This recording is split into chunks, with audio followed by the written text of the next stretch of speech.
하나님의 말씀은 로마서 7장 5절에서 7절 말씀입니다. 우리가 육신에 있을 때에는 율법으로 말미암는 죄의 정욕이 우리 지체 중에 역사하여 우리로 사망을 위하여 열매를 맺게 하였더니 이제는 우리가 얽매였던 것에 대하여 죽었으므로 율법에서 벗어났으니 이러므로 우리가 영의 새로운 것으로 섬길 것이요 의문의 묵은 것으로 아니할지니라. 그런즉 우리가 무슨 말하리요? 율법이 죄냐? 그럴 수 없느니라. 율법으로 말미암지 않고는 내가 죄를 알지 못하였으니 곧 율법이 탐내지 말라 하지 아니하였다면 내가 탐심을 알지 못하였으리라. 우리는 죄의 정욕이 우리 지체 중에 역사하여 우리로 사망을 위하여 열매 맺게 맺었던 존재라는 것이죠. 사망을 위해서 열매를 맺었던 존재. 그러므로 우리가 그리스도를 만나기 전에 우리의 모습은 아무리 열심으로 열정적으로 살았던 그 모든 모습들이 사망을 위하여 열매를 맺은 일만 했다는 것입니다. 그리스도와 관계없는 우리의 모든 열심은 다 죽을 자리만 계속 파는 겁니다. 내 스스로 무덤을 판다는 이야기죠. 또 6절, 이제는 우리가 얽매였던 것에 대하여 죽었으므로 그렇게 살던 내가 죽었다는 거예요. 근데 내가 죽은 게 아니라 그리스도께서 나 대신 죽으셨다는 것이죠. 죽었으므로 율법에서 벗어났으니 그러므로 우리가 영의 새로운 것으로 섬길 것이요. 이제는 그러므로 우리는 성령으로 말미암아 성령께서 역사하심으로 말미암아 성령께서 당신의 뜻 안에서 그리스도의 뜻 안에서 선한 열매를 맺도록 성령께서 우리의 삶을 주관하신다는 것입니다. 의문의 묵은 것으로 아니할지니라. 의문의 묵은 것. 의문의 묵은 것이 뭡니까? 기록된 그 문자 그대로 이거 해라 저거 해라 이렇게 율법대로 살아가는 것이 아니고 이제는 새로운 성령의 역사로 살아가는 존재가 되었다는 것이죠. 히브리서 10장 9절 10절에 이런 말씀이 있습니다. 그 후에 말씀하시기를 보시옵소서. 내가 하나님의 뜻을 행하러 왔나이다 하셨으니 그 첫 것을 폐하심은 둘째 것을 세우려 하심이니라. 첫째 것은 뭡니까? 율법이에요. 둘째 것은 무엇입니까? 복음의 세계, 그리스도의 세계를 세우려 하심이니라. 이 뜻을 쫓아 예수 그리스도의 몸을 단번에 들이심으로 말미암아 우리가 거룩함을 얻었노라. 그래서 이제는 우리는 하나님의 일에 율법의 그 사망의 일에 우리가 더 이상 매여 있지 않고요. 우리가 그리스도 일에 하나님의 거룩함에 참여하는 자가 되었다는 것입니다. 그런데요, 하나님의 마음을 전혀 눈치채지 못한 인간들은 하나님의 뜻을 조작합니다. 어떻게 조작하냐면 멋진 세상, 아름다운 세상 이런 거를 자꾸 이야기를 해요. 세상이 아름답고 세상이 멋지고 이거는 하나님의 뜻과 아무 관계가 없는 겁니다. 사람의 눈에 보이기 좋은 세상을 만든다는 것은 하나님의 뜻하고는 아무 관계가 없어요. 우리가 들으면 좋은 얘기 같아요. 멋진 세상, 아름다운 세상. 그러나 이거는 하나님의 뜻을 조작하는 겁니다. 인간이. 하나님의 뜻과 의도는 마지막 때 악한 세상을 허물고 복음으로 다시 이 땅을 세우시겠다 하시는 하나님의 뜻과 계획하심이 있는 것입니다. 생태학적으로 멋지고 아름다운 세상, 이것이 목표가 되면 안 됩니다. 하나님께서는요, 첫째 세상은 그 첫째 것을 폐하심은 둘째 것을 세우려 하심이니라. 둘째 것이 무엇이냐면요, 아름다운 세상을 얘기하는 것이 아니고요, 어떤 생태학적으로 건강한 이 땅의 삶을 이야기하는 것이 아니고요,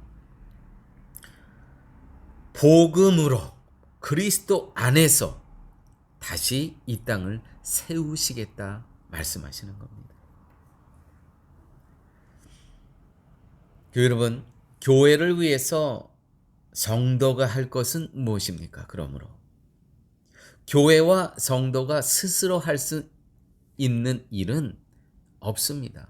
무엇인가 자꾸 하려고 그러면 또 율법으로 돌아가는 겁니다. 단지 그릇으로 사용될 뿐이라는 것이죠. 복음의 그릇으로 하나님께 선택되어 쓰여질 뿐입니다. 자, 교회 안에 목사의 직분과 장로의 직분, 권사의, 집사의 직분, 할 일이 많은 것 같아요. 아니에요. 스스로 할 일이 없습니다. 내가 무엇인가 또 하려고 노력하면 또 율법으로 돌아가는 거예요. 다만 우리를 그릇으로 사용하실 분이라는 것이죠. 다만 우리를 그릇과 용도와 악기로 사용하실 분이라는 것입니다. 그 사용하심에 우리는 아멘으로 동참할 뿐이라는 것입니다. 5절 말씀 보도록 하죠. 우리가 육신에 있을 때에는 율법으로 말미암는 죄의 정욕이 우리 지체 중에 역사하여 우리로 사망을 위하여 열매 맺게 하였다. 사망으로 열매 맺게 하였다. 이런 존재였습니다. 이 율법이 우리의 남편이었어요. 부부로 치면. 그래서 어제 말씀이 그런 말씀이 있죠. 남편과 어제 5절 말씀입니다. 남편과 아내의 비유를 말씀하시면서 남편과 아내의 관계를 통해서 성도는 남편이 죽어서 자유를 얻은 여자와 같이 율법에 대하여 죽었기 때문에 율법으로부터 자유하고 대신 새로운 남편, 즉 그리스도와 나와의 관계는 나는 이제 신부된 자로 살아갈 수 있게 되었다. 중요한 부분, 자유인으로. 그래서 히브리서 10장 7절에는 이렇게 말씀하고 계십니다. 이에 내가 말하기를 하나님이여 보시옵소서. 두루마리 책에, 두루마리라는 것은 율법을 얘기하는 것입니다. 모세오경 두루마리 책에 나를 가리켜 기록한 것과 같이 하나님의 뜻을 행하러 왔나이다. 구약 성경에 예수님에 대해서, 새로운 신부에 대해서 얼마나 많이 말씀을 하셨습니까? 율법을 폐하고 전 남편을 폐하고 새 남편, 새 그리스도와 함께 살 수 있도록 예수님께서는 이 땅에 오셨다는 것입니다.